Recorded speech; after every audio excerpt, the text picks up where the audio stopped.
bahwa kita selama ini beragama Islam khususnya ini ternyata yang kita konsumsi itu sudah masakan jadi, fast food, sudah siap saji, yang masak orang lain, ya. Dimasaknya kapan? Sejak 1300 tahun yang lalu. Ini fikih Islam, hukum-hukum Islam, baik syariat, akidah maupun akhlaknya itu dimasak oleh orang zaman dahulu, ya, pada abad kedua sampai abad keempat dan seterusnya di Daulah Abbasiyah khususnya. Karena Daulah Umayyah hanya 90 tahun usianya lalu pindah ke Baghdad. Disitulah hukum-hukum Islam diproduksi oleh mereka. Jadi sekarang ini ibaratnya kayak kita ini sehari-hari kita makan sudah masakan jadi. Dan yang masak banyak-banyak, warungnya juga banyak warungnya nih. Ada warung Syafi'i, warung Hanafi, warung Maliki, mazhab Hambali, warung Mu'tazilah, warung Syiah, warung macam-macam warung. Nah itu di sini jadi persoalannya, sehingga karena masakannya berbeda-beda dan selera kita berbeda-beda, maka terjadilah dalam bulan puasa ini kadang-kadang bukannya menambahkan kerukunan dan keakraban dan kemesraan beragama, malah justru saling menyalahkan, saling gontok-gontokan. Dari mulai sejak awal Ramadan penetapan sudah berbeda pendapat, saling salah menyalahkan. Sampai nanti penetapan Idul Fitrinya juga berbeda pendapat. Nah itulah makanya kita mencoba, ya, hari ini ingin masak sendiri. Ya, artinya mereka kan sebenarnya kan dari Al-Quran, As-Sunnah, Al-Ijma', Al-Qiyas itu bahan-bahan bakunya. Nah hari ini kita ingin melihat bagaimana Al-Quran menjelaskan tentang puasa ini. Jadi nanti supaya diharapkan nanti ke depan orang Islam tidak usah bertengkarlah ketika menghadapi perbedaan-perbedaan semacam itu. Ya, jadi kita merasa tidak nyaman begitu. Ya, Tuhannya sama, kitabnya sama. Ya kan, kok jadi berbeda? Ya ternyata itu beda masakan. Istilahnya interpretasi. Karena beda menginterpretasikan Al-Quran, maka akhirnya terjadilah warung-warung yang bermacam-macam itu. Ada warung Padang, ada warung Tegal, ya kan, ada warung Cirebon, warung Jamblang dan sebagainya. Oke. Oleh karena itu, coba saya ingin melihat langsung saja dari Al-Qurannya bagaimana para ulama, para mujtahidin ketika mereka membaca Al-Quran, lalu mereka memasak, mengolah sampai menyajikan menjadi sajian siap makan pada kita ini semuanya. Ini ayat Al-Quran yang berbicara tentang bulan puasa itu adalah di surat Al-Baqarah, ya, di surat Al-Baqarah. Mana tuh?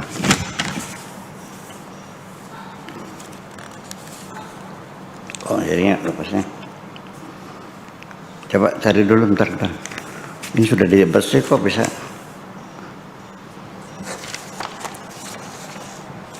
(183) yang mata saya agak ini.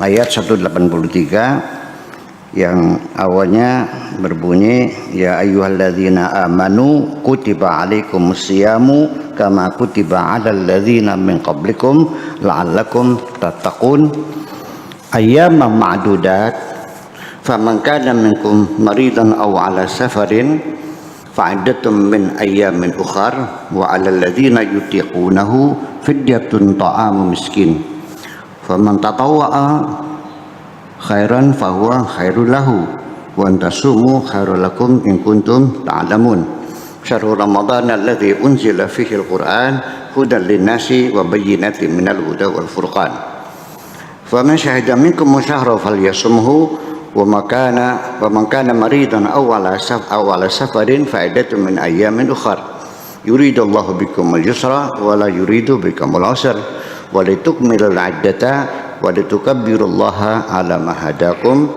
la'allakum tashkurun wa idza sa'alaka ibadi fa inni qaribun ujibu da'wata da'i idza da'ani falyastajibu li wal yu'minu bi la'allahum yarshudun. Itu adalah ayat-ayat tentang bulan puasa. Kita mulai. Pertama, Allah memanggil orang-orang yang beriman untuk diberitahukan bahwa puasa itu wajib. Jadi Allah memanggil orang-orang yang beriman, ya ayyuhalladzina amanu. Kenapa tidak memanggilnya ya ayyuhalladzina aslamu? Kita orang Islam, seolah-olah sehari-hari saya muslim, agamanya Islam. Tetapi setiap Allah akan memerintahkan sesuatu, yang dipanggil adalah keimanan, orang yang beriman. Kenapa demikian? Jadi artinya bahwa Allah tidak memanggil ya ayyuhalladzina aslamu karena belum tentu siap melaksanakannya. Yang sudah siap melaksanakan itu adalah orang-orang yang telah beriman. Jadi kalau demikian, maknanya bahwa level keimanan itu lebih tinggi daripada keislaman. Nah, di dalam Al-Quran juga diceritakan bahwa ada beberapa orang sahabat datang menghadap kepada Kanjeng Nabi, lalu mereka mengatakan qalu amanna, ya Rasulullah kami beriman. Rasulullah melihat dengan perasaan yang sangat sensitif itu, kayaknya nggak pas nih. Ya. Nah, betul juga, akhirnya datang perintah dari Tuhan untuk menyampaikan kepada mereka yang menyatakan dirinya telah beriman, bal qulu aslamna, sebaiknya engkau mengklaim saja telah berislam, jangan mengatakan kami telah beriman. Loh, kalau begitu berarti kalau orang beriman sudah pasti berislam, tapi orang yang berislam belum tentu beriman. Itulah makanya yang dipanggil adalah orang yang beriman, ya ayyuhalladzina amanu. Kenapa? Apa sebabnya mereka itu diperintahkan untuk menyatakan telah berislam, jangan beriman? Alasannya adalah walamma yadkhulul imanu fi qulubihim, karena keimanan belum masuk di dalam hati mereka. Jadi mereka sudah sholat, sudah zakat, sudah puasa, sudah haji, sudah sah kita sebut sebagai muslim. Tapi apakah dia mukmin? Belum tentu. Karena belum tentu orang yang muslim itu juga mukmin. Jadi kalau Islam itu lebih didominasi oleh persoalan syariatnya semacam itu. Ini satu demikian. Kemudian yang kedua, setelah Allah memanggil ya ayyuhalladzina amanu kutiba alaikumus siyamu. Kutiba dalam bahasa Indonesia sebenarnya diwajibkan. Di dalam bahasa Arab kataba itu berbeda dengan wajaba, berbeda dengan farada. Farada artinya lain, fardu, wajaba wajib. Kalau kitab, nah di sini kenapa Allah mengatakannya itu kutiba alaikum, bukan wujiba alaikum atau furida alaikum? Pada banyak ayat sering furida, tetapi di sini puasa kok kenapa kutiba? Dari sisi prosedur instruksi saja, ada perintah secara lisan, ada perintah secara tulisan, itu beda. Kutiba dituliskan makna aslinya, artinya diwajibkan secara tertulis. Nah, kalau furida itu diwajibkan secara ucapan. Ini beda sekali. Apa artinya bedanya? Begini, sesuatu perintah yang disampaikan dengan lisan, Pak Fakar besok datang ke rumah ya, itu. Dengan Pak Fakar besok engkau saya angkat menjadi kepala sekolah sanawiyah di pondok ini. Nah, perintah yang sifatnya resmi itu pasti harus dengan secara tertulis. Jadi sudah ada SK-nya, ada memorandumnya, ada stempelnya, ada tantangannya, Nah itu sudah menjadi perintah sifatnya sangat kokoh sekali. Tetapi kalau furidah saja, itu bisa saja ada pengecualian-pengecualian atau bisa saja dirubah satu ketika.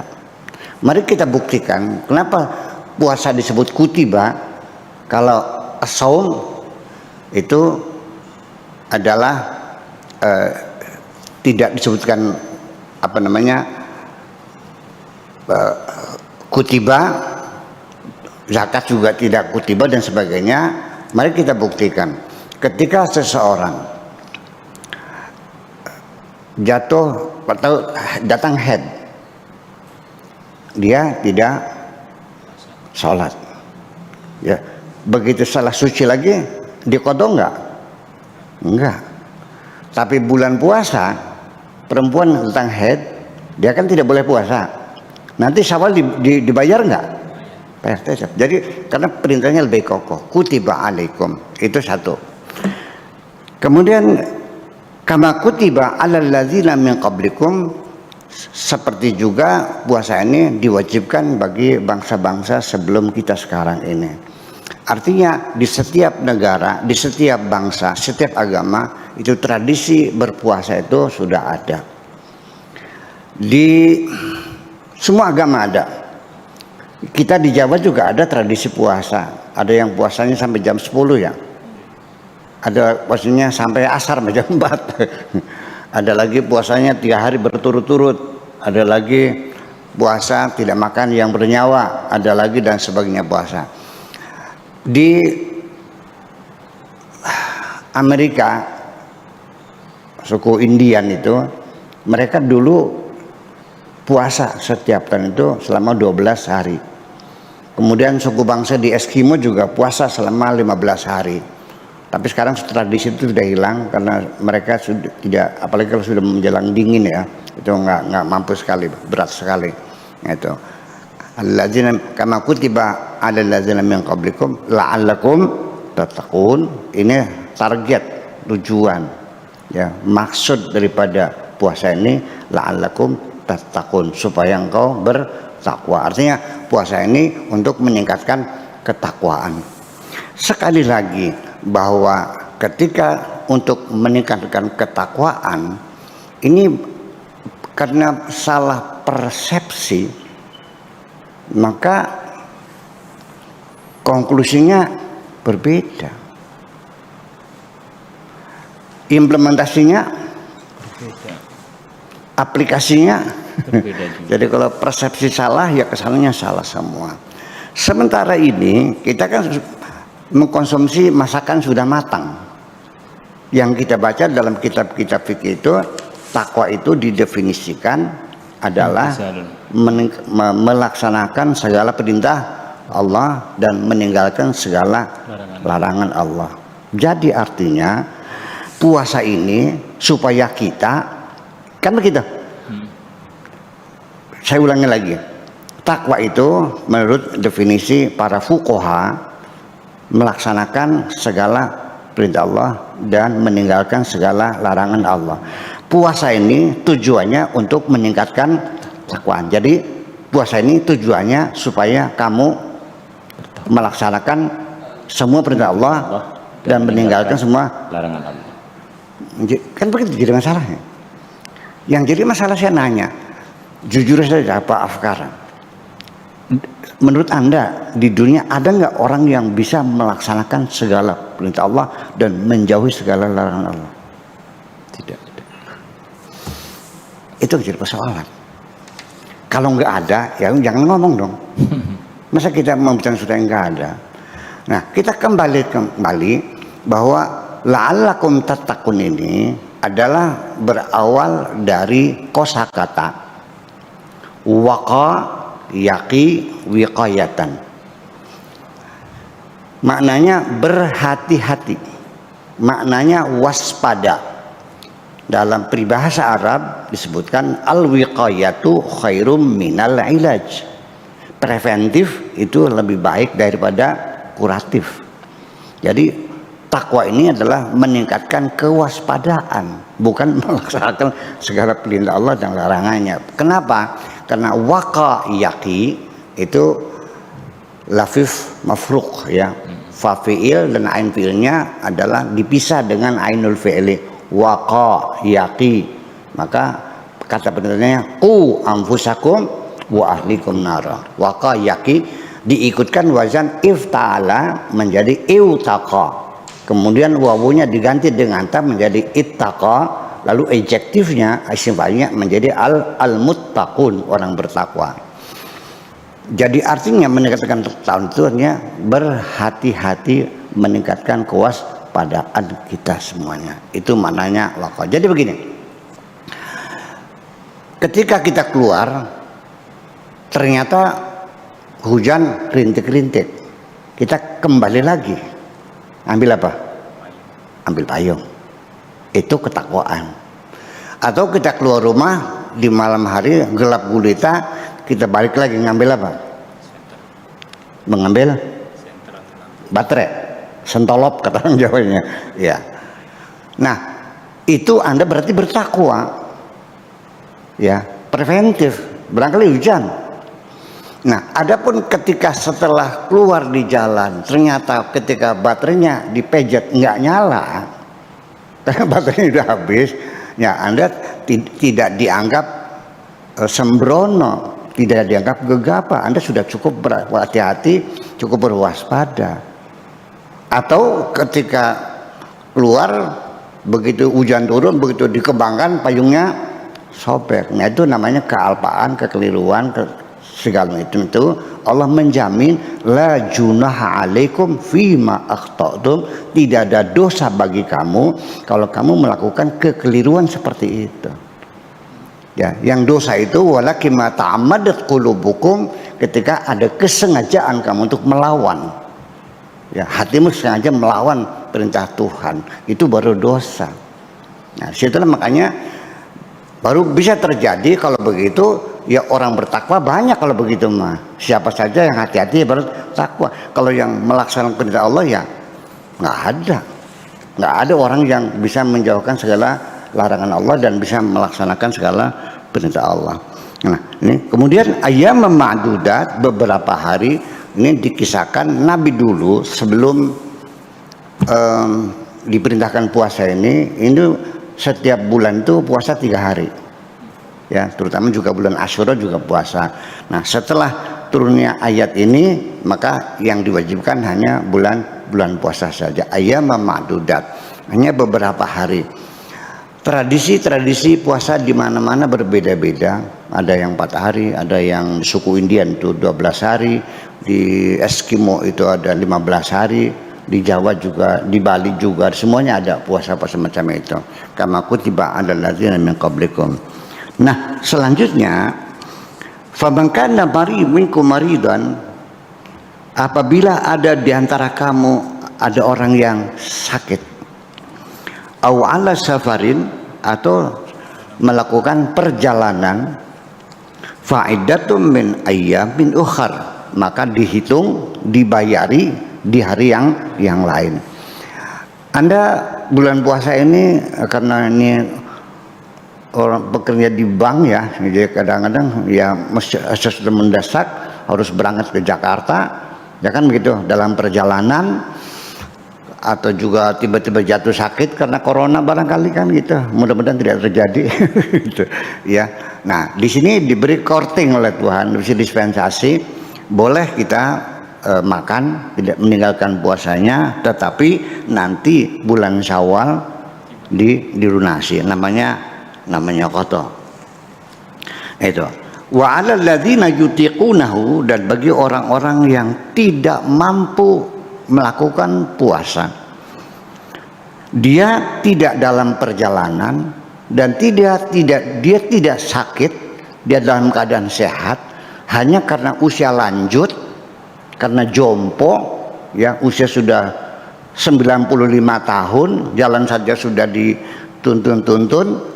Dia tidak sakit, sehat, dicek darahnya sehat, tensinya ya 130, kolesterolnya 140, normal semuanya, cuma udah dijompo. Nah, bagi orang yang semacam itu, fidyatun ta'amu miskin. Nah, di situ maka dia sudah tidak lagi berkewajiban untuk melakukan puasa, tetapi dia harus membayar fidyah. Seberapa besar fidyahnya? Yaitu 1 kali makan orang miskin. Lalu ukurannya apa? Standarnya nggak bisa ditentukan dengan jumlah 100.000, 50.000, tidak. Standarnya kembali kepada situasi dan kondisi yang ada sekitar itu. Kalau dia tuh orang tinggalnya di kampung seperti di sini Kertasemaya, makannya itu di warteg, berapa warteg? 15. Nah, berarti setiap hari dia boleh tidak puasa, boleh makan, tapi dia bayar fidyah 1 kali makan orang miskin 15.000. Tapi kalau andanya punya sawahnya 100 hektar, biasa makan di restoran di Cirebon, di Pizza Hut, menghabiskan 100.000 sekali makan, ya Anda ya sekali makan ukuran Anda. Jadi ukuran pribadinya ya. Kalau Anda setiap hari makannya berapa? 20.000, ya berarti ketika Anda nanti jompo itu nanti Anda bayar 20.000 setiap hari ngasih makan orang miskin itu fidyatun ta'amu miskin. Faman tatawwa khairan fahuwa khairul lahu. Tetapi ketika Anda ingin bersedekah lebih banyak lagi, tidak hanya 1 orang, tapi karena Anda orang kaya ya rezekinya banyak, jangan 1 orang dong, ya deh 10 orang. Khairul lakum, itu lebih baik adalah untuk dirimu sendiri, ya sudah. Jadi 20 berarti 200 ya. Nah, 200 dibagikan orangnya. Bisanya 5 yang enggak masalah. Atau 2 orang juga boleh. Tapi yang ketentuannya adalah 1 kali makan untuk orang miskin. Jadi bukan ukuran orang miskinnya. Kalau orang miskin kan 10.000 makannya. Tapi iya andainya itu ukurannya. Faman tatawwa khairan fahuwa khairul lahu. Wa antasumu khairul lakum. Tetapi kalau orang sudah jompo itu ingin berupaya pengen puasa juga, gimana? Ya baguslah, nggak apa-apa, silahkan. Tapi kalau sampai dia pingsan ya jangan dong. Ya. Tapi di sini suatu isyarat bahwa puasa lebih baik. Coba kita uji nanti kita bahas tentang hikmatut tasyrik tentang puasa itu. Nah, di sini ada satu persoalan bahwa adanya rukhsah tidak puasa itu ada 2 alasannya, yaitu 1 sakit, 2 bepergian. Apa alasannya? Alasannya adalah istinaban min istima'il masyaqqatin, menghindari ada 2 kelelahan puasa, kelelahan perjalanan.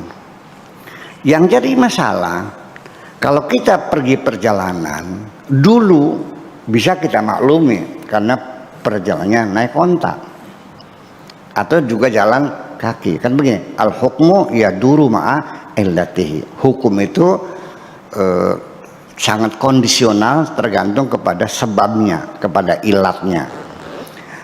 Kenapa boleh tidak puasa? Karena jangan sampai lelahnya puasa, lelahnya perjalanan bergabung menjadi satu, menjadi sangat lelah dan akan membuat Anda menjadi sakit.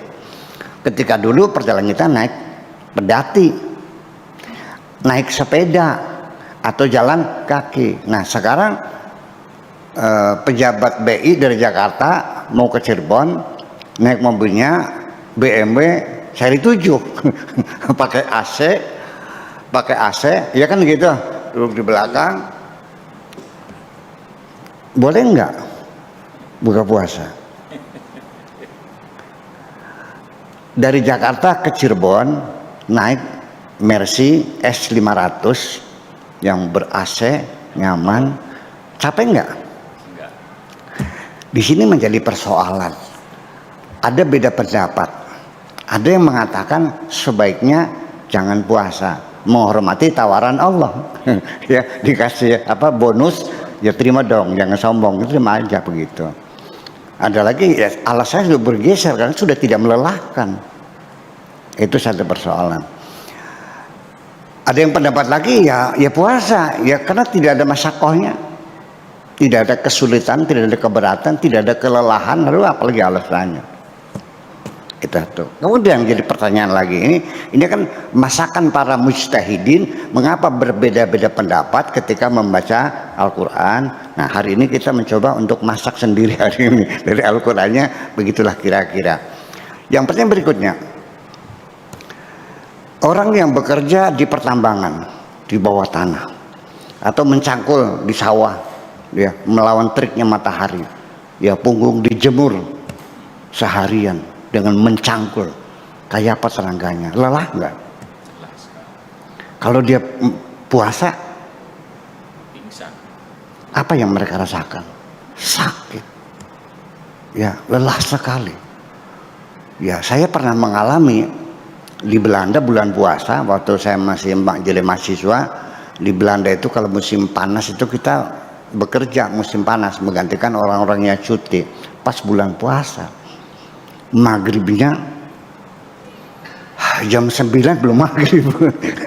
Kita puasa lagi di pabrik margarin, mau pingsan saya itu, betul-betul kayak apa sakitnya.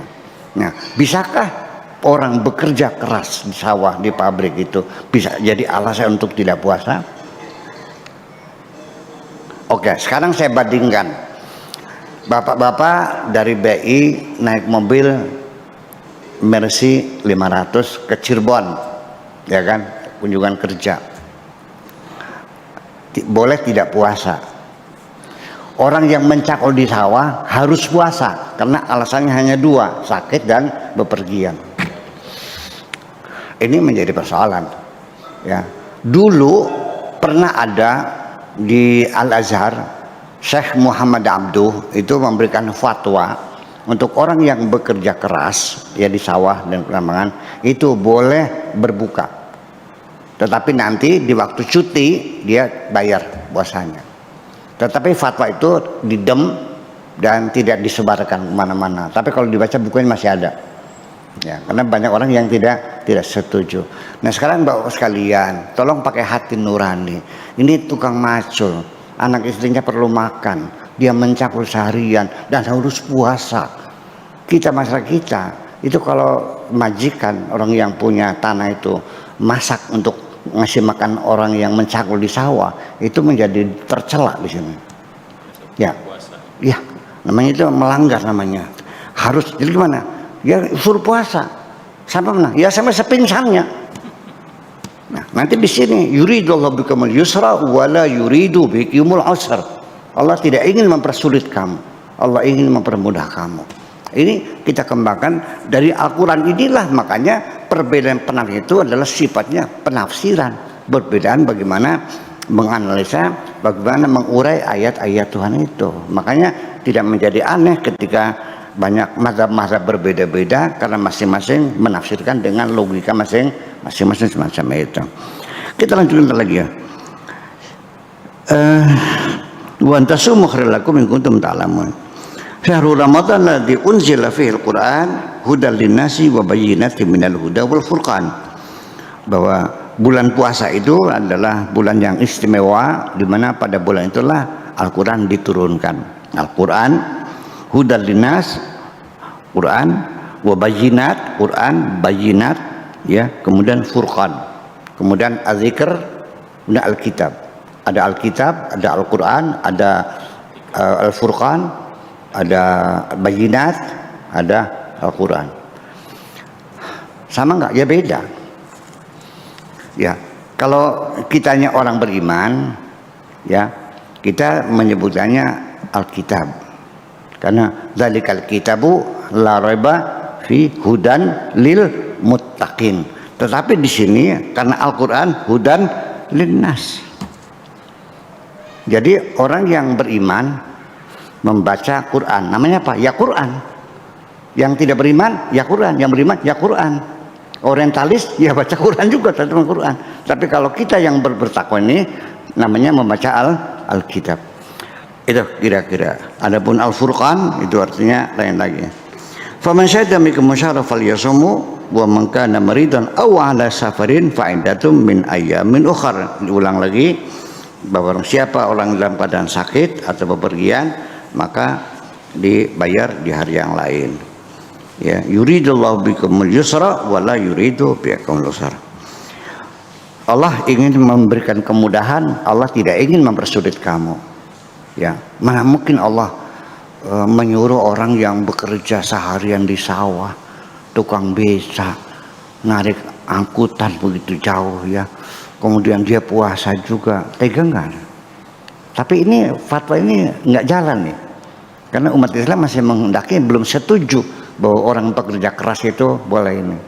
Jadi sepingsannya aja ya. Oke, nanti kita bicarakan nanti. Walitukabbirullaha, nah disitulah ala mahadakum walitukmil iddata, jumlahnya disempurnakan. Puasa, bulan puasa itu biasanya 29 hari, tetapi ketika kita menghadapi kesulitan ru'yah, langitnya mendung sehingga kita tidak bisa melihat hilal, maka walitukmil iddata digenapkan menjadi 30 hari. Nabi juga pernah satu kali puasanya 30 hari, kebanyakan puasanya 29 hari saja. Kemudian setelah itu baru walitukabbirullaha, disitulah Idul Fitri kita membaca takbiran ala mahadakumullah la'alakum tashkurun. Nah, terakhir ditutup ayat puasa ini, wa idza sa'alaka ibadi fa inni qarib. Apa hubungannya puasa dengan apabila ada orang bertanya kepada kamu tentang aku, kata Allah, katakanlah aku ini dekat. Fa inni qaribun, aku ini dekat. Ujibu da'wata da'i, akan kukabulkan doanya orang yang berdoa kepadaku.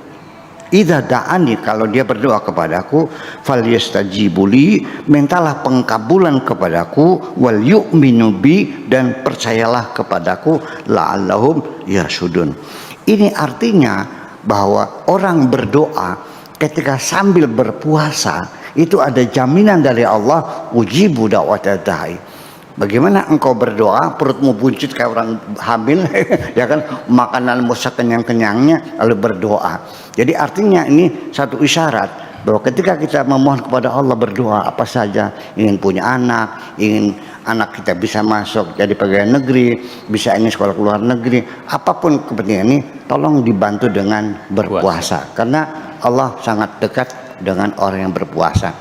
Jadi pengertian dekat dengan Allah itu sendiri sebetulnya bukan persoalan jarak, tapi persoalan rasa. Kalau persoalan jarak, Allah itu aqrabu ilaihi min hablil warid, lebih dekat dari urat nadi kita. Jadi kalau dengan masalahnya jarak, Allah sudah dekat kok, sudah sangat dekat sekali, sudah tidak ada jarak kok, lebih dekat dari urat nadi. Dari mana Tuhan itu?